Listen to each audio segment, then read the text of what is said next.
Hello everyone, how are you doing? This is MD Tech here with another quick tutorial. In today's tutorial, I'm going to show you guys how to go about resolving if you're having an issue on your Windows 10 or Windows 11 computer where you are unable to move your desktop icons. So this should hopefully be a pretty straightforward process here, guys, and without further ado, let's go ahead and jump straight into it.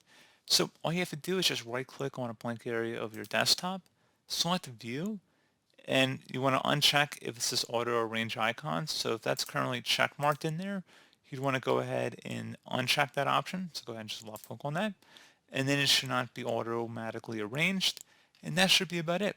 So as always, thank you guys for watching this brief tutorial. I do hope I was able to help you out, and I do look forward to catching you all in the next tutorial. Goodbye.